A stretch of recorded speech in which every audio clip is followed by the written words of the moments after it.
Hello, everyone, and welcome today to Trinity Talks. I am so excited to have Kylah Lonis joining me for a special conversation because, Kylah, you are going to be sitting in this chair in just a few weeks. That's right. And I just would love to have a conversation with you and just get to know you a little bit better.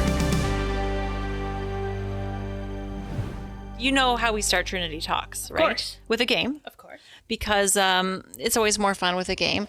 And because it's just you and I doing this, I thought perhaps I could play too. Sounds good. You know, I have to say that over the past couple of months or almost a year now, I watched the three participants or guests play their games, and there's been just this inkling of jealousy that I don't usually get to participate. So because this is my last Trinity Talks, I would like to involve myself. Great. Yeah, games are always more fun with two. Exactly. All right. So I know we have some random questions inside this basket, and maybe it's not so much of a game as I don't know, just like a get to know you icebreaker. Sounds good. I would like to graciously ask you to draw one question first and answer that question, and then we'll switch. So I answer it myself. You answer it yourself. Okay. So the first question is chocolate or vanilla? And my very easy answer is always chocolate. Okay. Well, we're similar in that sense because I would say chocolate as well. Very rarely would I choose vanilla over chocolate. I can't even think of an example. No. All right. I'm not sure what kind of questions we have in here. Maybe they're all going to be that easy. Most used emoji. Okay. All right. I'm just going to say a side note here. When I see the word emoji, I remember a long time ago, maybe 15, 20 years ago, the word used to be emoticon. And I'm not sure when it changed to emoji, but this just is one of my questions that I have that probably will never be answered. Sure. But my most used emoji is probably the heart. Okay. Or I really like using the yellow face with the teeth. Okay. Like I don't really know what's going on kind of face. Okay. Maybe it has a name. As the online engagement director, I probably should know the name of that emoji. So if there is a name, I would love it if someone could tell me, but it's the one with the teeth. Yeah. Okay. Yeah. What about you, Kylah? Do you use an emoji often? I mean, I feel like my most used emoji is probably just like the really basic like happy face emoji. Like I also use hearts, I guess. Yeah, hearts. Yeah. Sometimes it's a way of saying I agree with you or putting a tone in a message. I definitely don't use a variety of emojis. The hieroglyphs of modern day. Yes. Okay. If you had 25 hours in a day, what would you do with the extra hour? It's a good question. I feel like I might sleep an extra hour. So if you had to like be general about it, I might say sleep as well. Yeah. Just get an extra hour of sleep in. Yeah. I mean, like, there's some days where, like, okay, I need an extra hour to, like, accomplish, some, like, household chores or something. Get something done. Most of the time, just an extra hour of sleep would be good. Yeah. I hear you on that one. All right, let's see. Let's do a couple more of these. Let's see. This one says, would you rather be able to be invisible or read minds? Okay. All right. Personally, I think I'd choose invisibility. Yeah. I think it's just maybe just more control over it for myself. I would be able to choose when I am invisible and when I'm not. Right. Like Harry Potter style. And I think, reading minds could be a little bit maybe confusing if you are hearing so many other voices. Yes. It's confusing enough hearing our own voices in our head, right? Yes. Yes. Definitely. Yeah. All right. All right. Another question. This one. Coffee or tea? Well, that's a simple question. So if I had to pick between the two, I would pick tea. Okay. But like I don't like coffee at all, and I don't really like tea that much. I'm more of a hot chocolate person. Okay. Hey. So I like it. Yeah. All right. Okay. So I'll do two more and you do one more and we'll do that. Okay. If you could be an animal, what would you be and why? I don't know why I even have an answer to this question, but I think I would choose a giraffe. Yeah. I don't know if they have any predators. Okay. Which is one thing that I would like. I think they just look like they have such a lovely free life. Sure. Also, I think being an eagle would be fun because I would love to be able to fly. Yeah. Yeah. Well, I'm just curious. What animal would you choose? I don't know. I think so. I really like penguins. They're my favorite animal. That's my number 3, to be honest. Okay. But like, I don't know if I would want to be a penguin because like it would be super cold.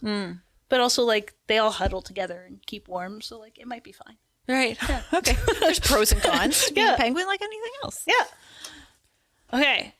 What sport would I like to play in the Olympics? Now, keeping in mind that I do not play any sports currently. Yes. When I was watching the Olympics, I really enjoyed watching beach volleyball. Okay. And so like, and it looks like I understand the rules enough that I feel like I could like figure it out. Okay. You know? I might not be great at it, but like I could give it a try. But you know that it gets within the realm of possible possibilities. Yeah. All right. Last but not least. Oh, I don't like that question. I'm going to choose the other one. Cat or dog? Okay. On the count of 3, say your answer. 1, 2, 3. Dog. Cat. All right. Should we just end the interview here? I knew you were going to say dog, so I thought that'd be funny. All right. So, Kylah, you are joining us here at Trinity as the new online engagement director. That's right. And we've, those of us who have been here at church have seen you, and you've read, we've seen you in many different capacities actually within the church. But many of us may not have gotten the chance to get to know you. So could you take a moment maybe just to tell us a little bit about yourself? Yeah. Whatever you like. Yeah. So I think the first thing that I usually tell folks here in Ontario is that I'm not actually from Ontario. Welcome. Thank you. Yeah. So I grew up in Nova Scotia, and I lived there for the first, 22, 23 years of my life. Went to school there, did university there.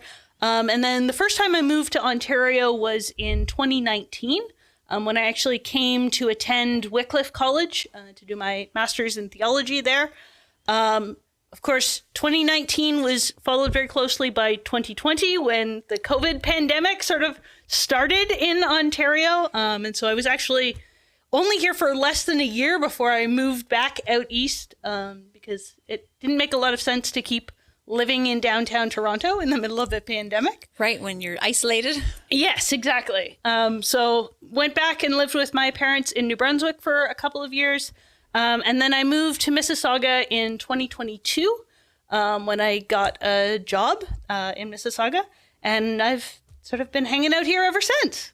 I am really passionate about helping churches to learn more about how to love their neighbors and how to build communities together. And so that's something that I studied through my Master's of Theology and something that I've been starting to do some work on in my previous role with Canadian Baptist Ministries.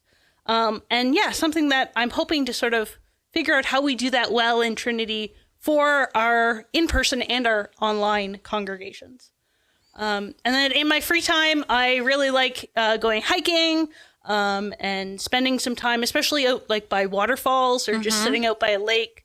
And I enjoy baking and trying new recipes. Oh, amazing. Yeah. Thank you. Yeah. So maybe you can tell us a little bit about yourself. I know, again, you've sort of been around for a while, but maybe folks don't know you personally as much. I have to say, I thought this would never come. I've been sitting in this chair for a year, and this is the first question I've been asked. Okay. So it's throwing me off a little bit. I'm just joking.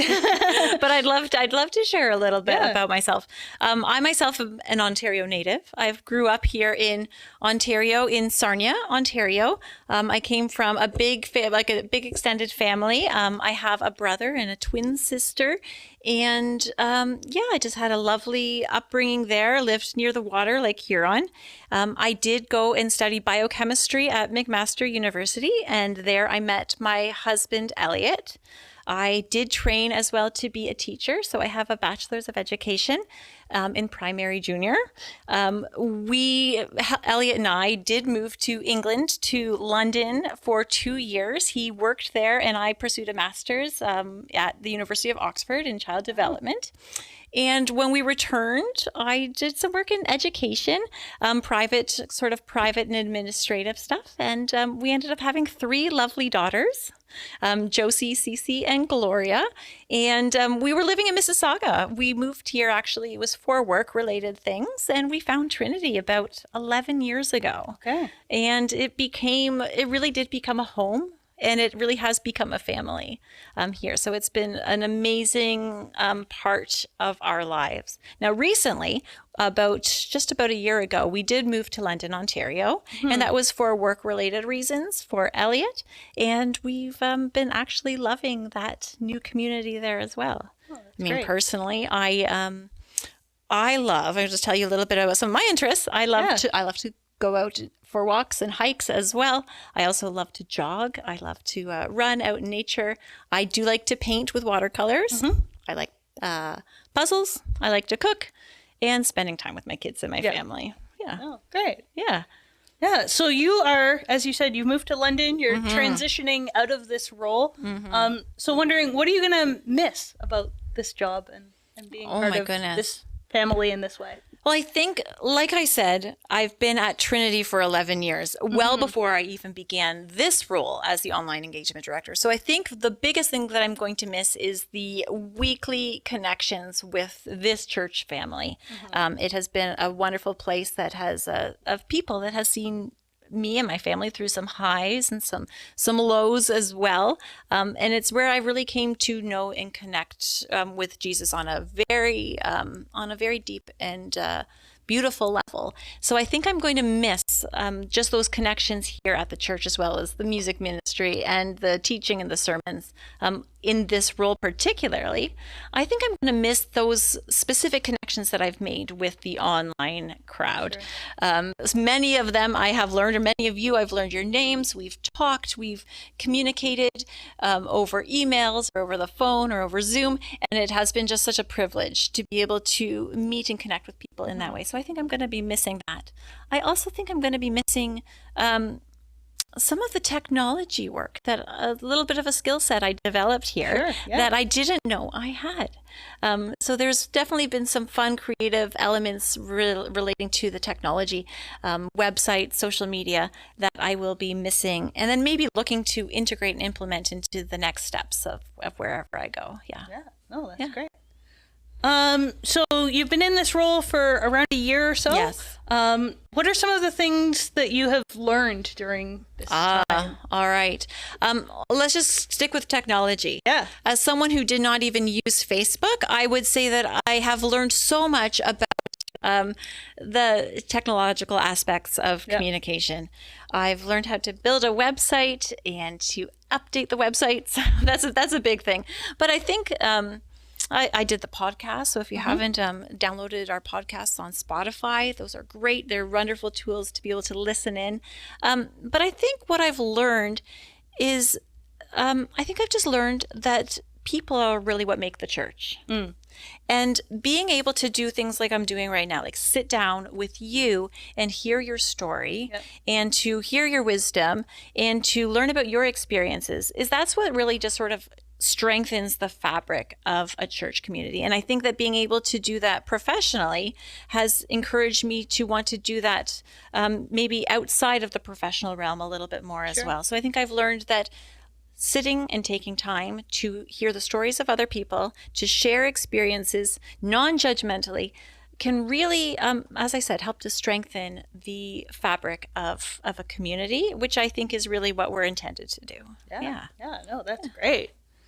And so as you are looking ahead, what's next for you?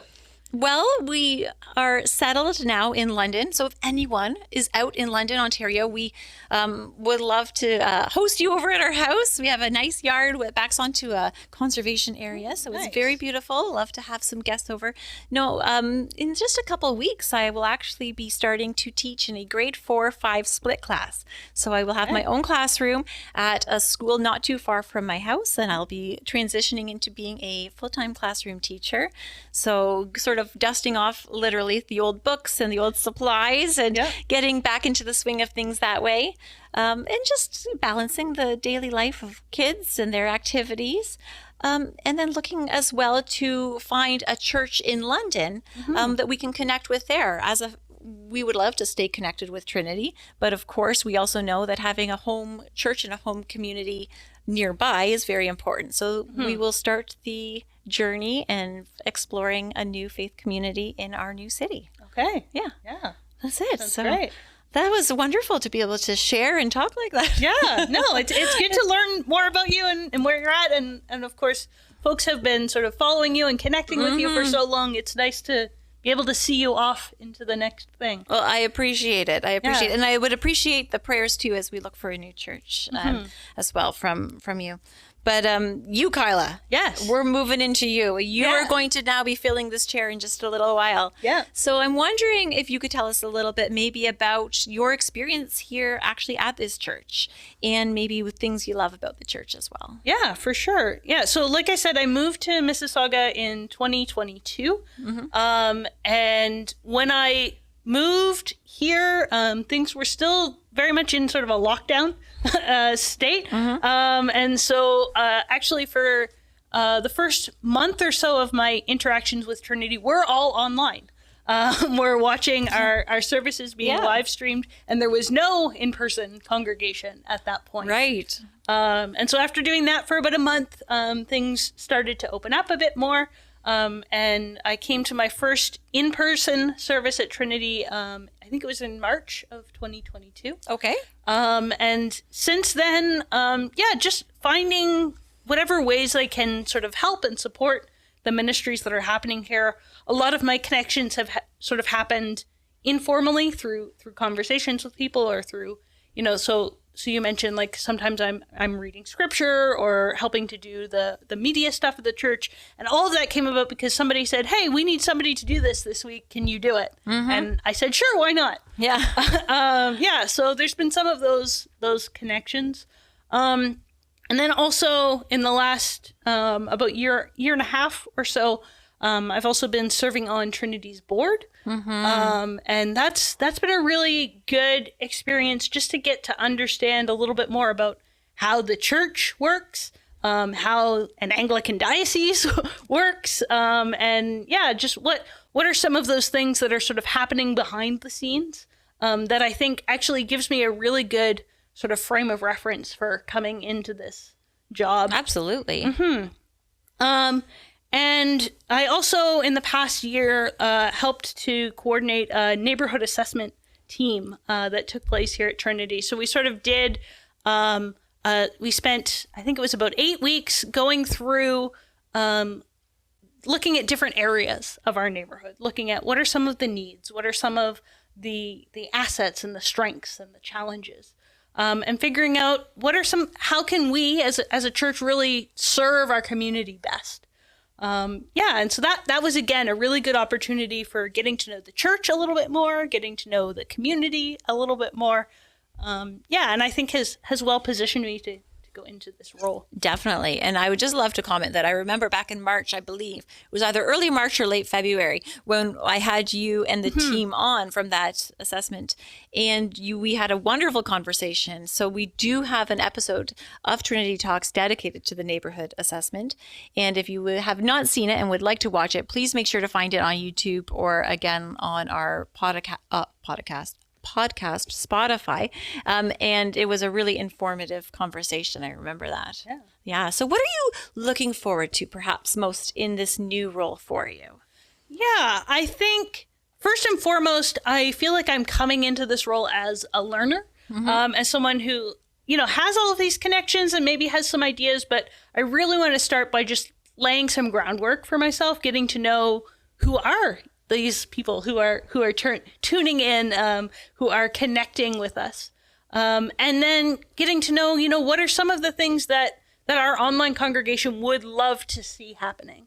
What are some of the ways maybe that they're already using the internet or social media, and how can Trinity sort of help to enrich those aspects of people's lives? And I think as I think about what does it mean for us to have a virtual congregation? What does it mean for us to have a community of people who maybe will never walk through the doors of the church? I want to figure out, how do we replicate the hospitality and the community that you experience when you walk through the doors of the church in a virtual space, right? So right now, when you walk in the doors of the church, you are greeted by people who are say, hey, welcome, we are glad that you are here today. And you get your little name tag. And so you get to talk to people in the service and in coffee hour afterwards and just share life together. And so it would be great if we can figure out, how do we build a space where people can connect and share life and have conversations, even if they're in different physical spaces. So I don't know what that looks like yet, but I'm excited to figure it out. No, but I feel like the door is wide open for you on that one. Yeah. And I really do look forward to seeing where this ministry goes, where it transforms and where it evolves. I'm just so thrilled that you are able to step into this role with such a great attitude and with such a great passion, I think, for not only this church, but also for the big C church, the church of the world. And it would be great to see how we all sort of fit together in that, and then see where your role sort of takes us there. So thank you, Kylah, for joining me. You. And maybe you want to have a final word? Yeah, no, just I want to say thank you, Elizabeth, for laying the groundwork for this job. I think as I was thinking about it, I don't necessarily step into brand new things really well. I like to have something to build on. And so I think you've given me a really solid foundation on which we can start to build new things. And then the other thing I would just say is to folks who are listening or who are watching, please reach out. Like I said, I want to learn and I want to get to know folks. So looking forward to the opportunity to do that. For sure. All right. So that's Kylah Lonis and me, Elizabeth Archer, for this episode of Trinity Talks. Take care, everyone.